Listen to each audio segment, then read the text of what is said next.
Então, prendendo-o, isto é, a Jesus, o levaram e o introduziram na casa do sumo sacerdote.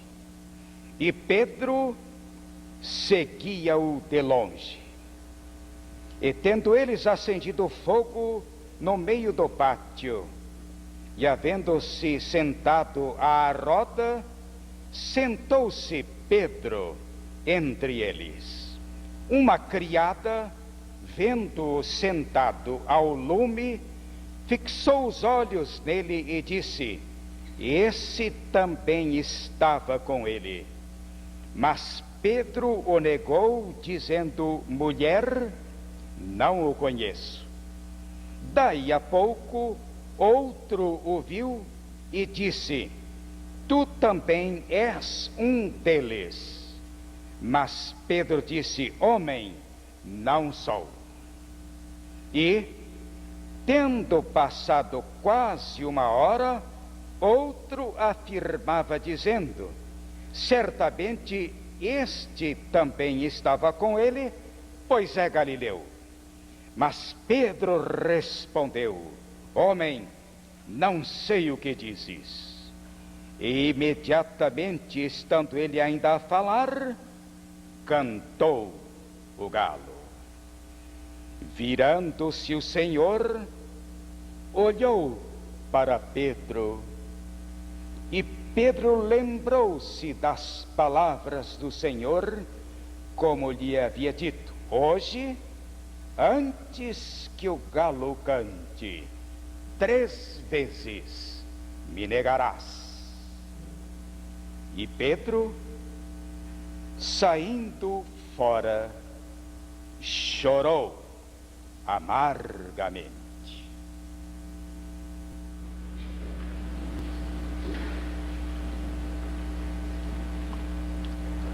Uma coisa, entre outras, surpreende o leitor da Bíblia, mesmo o mais desavisado.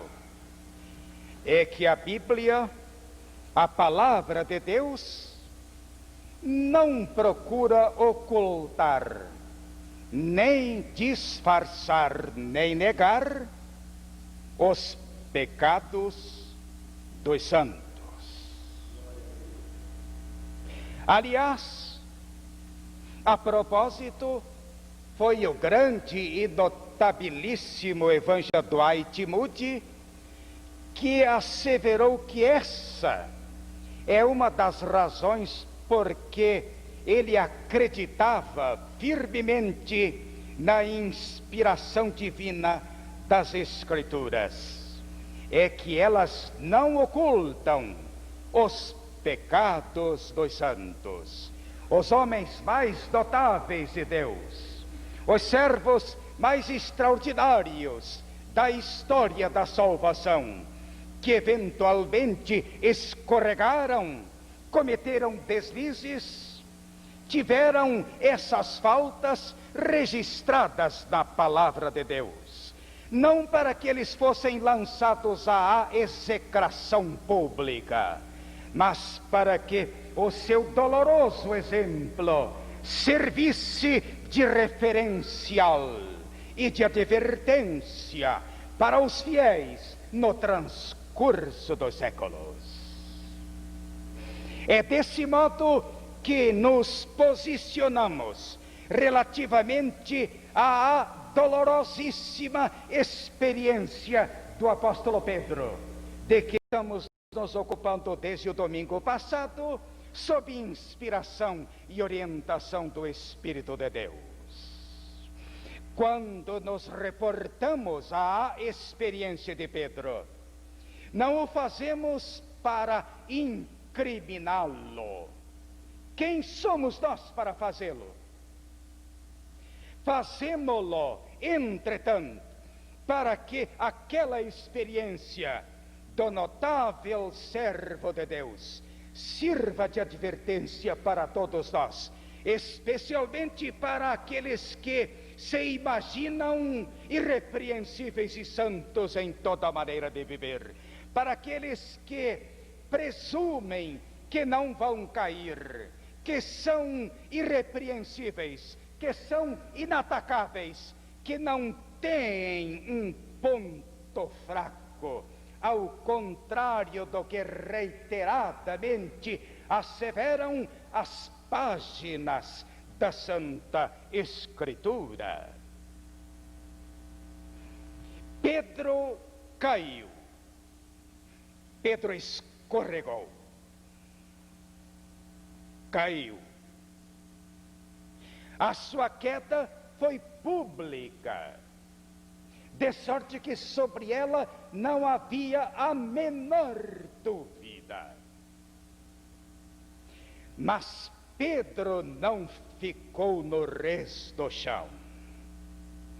Pedro não permaneceu estendido, mas se levantou.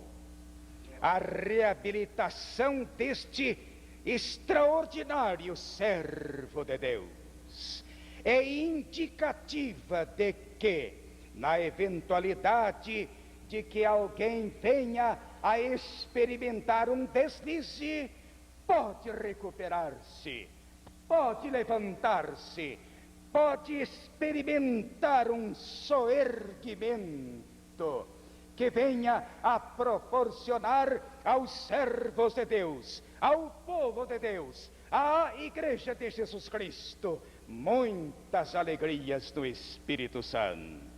Foi isso que aconteceu com Pedro. Se caiu, levantou-se, e o seu levantamento se tornou público e notório, de tal maneira que já não falamos mais da sua queda, mas da sua reabilitação, notável, notada, registrada, para a emulação daqueles que, ao peregrinarem no rumo da cidade celestial, experimentam, por força de suas próprias limitações e fraquezas, momentos de instabilidade, e chegam a cair, e podem entregar-se à prostração, ao desânimo, esquecediços de que podem se recuperar, podem retornar ao primeiro amor, podem experimentar a graça de Deus, podem novamente viver na crista da montanha, mais perto do céu. Tal foi a experiência de Pedro, de sorte que, ao cuidarmos dela, refutamos in limine a doutrina do perfeccionismo e, por associação de ideias, a doutrina anti-escriturística da impecabilidade dos santos. Mas não o fazemos apenas para refutar essas ideias malsãs e que têm causado não poucos danos ao povo de Deus no transcurso dos séculos.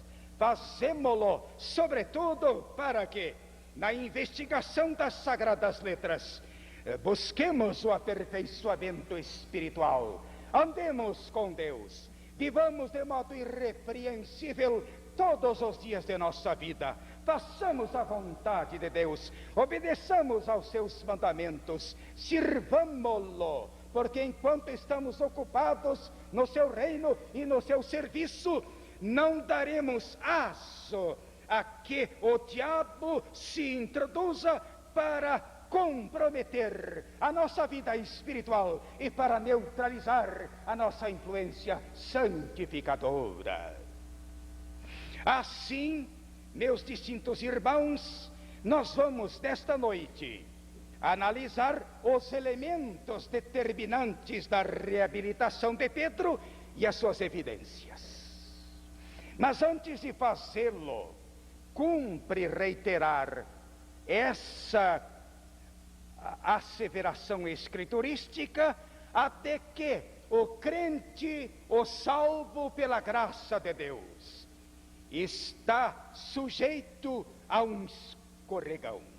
E o mundo está interessado em que caiamos, nós os crentes. O diabo tem interesse claro em comprometer a nossa estabilidade espiritual, a nossa dignidade, a nossa integridade. Ele nos arma ciladas, ele nos tenta, ele cria condições propícias para que pequemos contra Deus, para que entristeçamos o seu Espírito Santo, que em nós habita e é a garantia de nossa redenção.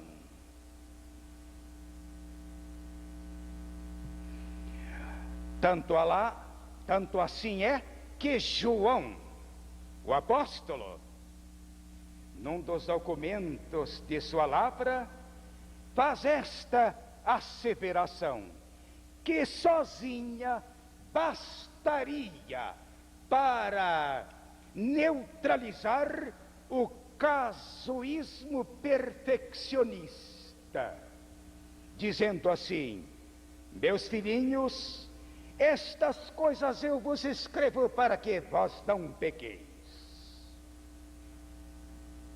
O interesse do escritor sacro, do agiógrafo, vale dizer o interesse do próprio Deus, porque foi o Espírito que levou João a escrever palavras que tais, é que não pequemos, é que continuemos retos da vida, é que não entristeçamos o Espírito, que é dotado de altíssima sensibilidade moral. Eu vos escrevo para que não pequeis. Não estamos à vontade para pecar. Não há nenhuma palavra na Escritura que nos credencie a um comportamento antinomiano, como vimos durante o culto da manhã de hoje. A Bíblia diz: eu vos escrevo para que não pequeis. Deus tem interesse em que não pequemos. Deus espera que não pequemos, que não transgridamos os seus mandamentos, que não cometamos ilícitos penais, que não andemos ao arrepio de seus santos preceitos. Deus deseja que não pequemos. Deus deseja que sejamos santos em toda maneira de viver. Deus quer que sejamos inatacáveis. Deus quer que sejamos irrepreensíveis. E ai de nós, se não o formos. Mas em virtude da nossa natureza atômica, de que só nos libertaremos quando da ressurreição dentre os mortos, estamos sujeitos a cair. Somos falíveis, que infalíveis não existem entre os homens.